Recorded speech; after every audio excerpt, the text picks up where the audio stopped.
Si Dogecoin ay isang cryptocurrency na nagsimula bilang meme coin at ito ay nakaranas ng malaking pagtaas ng kanyang halaga. Ngayon ay maraming mga analyst ang nagsasabi na maaring umabot ito sa presyong $1, lalo na kung magpapatuloy ang kanyang nararanasang bullish momentum.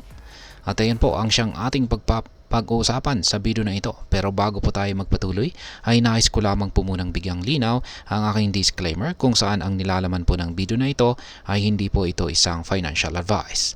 For education and information purposes lamang po ang layunin nito.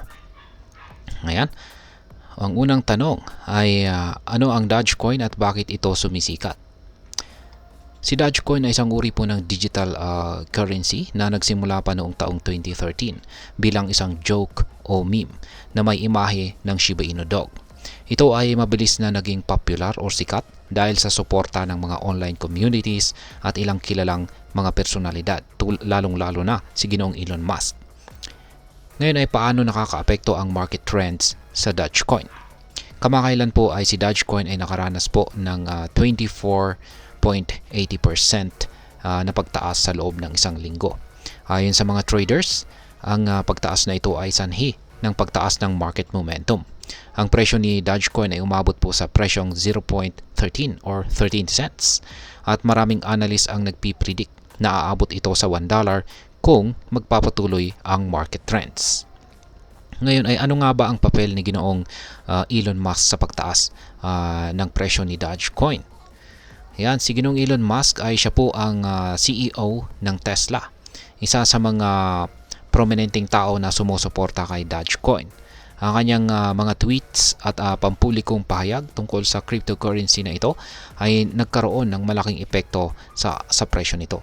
Kamakailan lamang ay si Ginoong Musk ay nagbigay po ng suporta kay Dogecoin sa isang Donald Trump rally na nagdala ng karagdagang interes at pagtangkilik mula sa mga investors.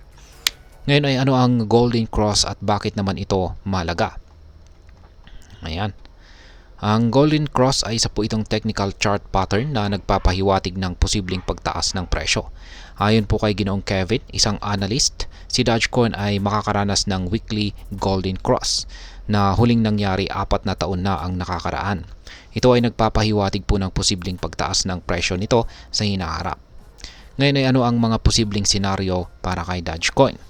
Marami pong mga analyst ang naniniwala na si Dogecoin ay may potensyal na umabot po sa presyong $4 pagsapit po ng taong 2025.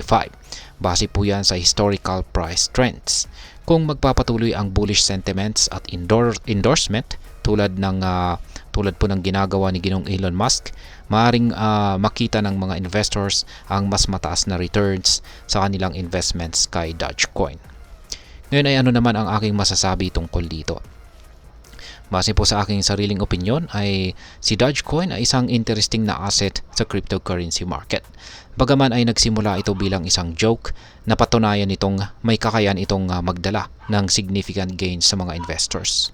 Gayunpaman ay mahalaga pa rin ang maging maingat, lalong-lalo na sa pag-aaral at pag-unawa sa risk na kaikibat ng pag-invest sa cryptocurrencies dahil ang mga ito ay highly volatile at unpredictable.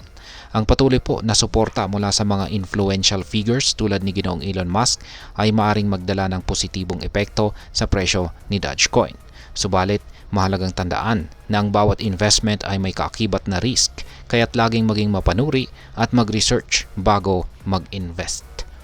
At ayan, hanggang dito na lamang po tayo sa video na ito mga ka-crypto.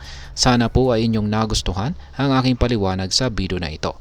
Kung inyo po itong nagustuhan, pag-click lamang po ang like button nito. Para naman po sa mga bago lamang dito, kayo po ay aking inaanyayahan para mag-subscribe. Pag-click na rin po ang bell icon nito dahil ito po ang siya magsisilbing notification nito sa mga bagong videos na akin pong ina-upload sa aking YouTube channel na ito.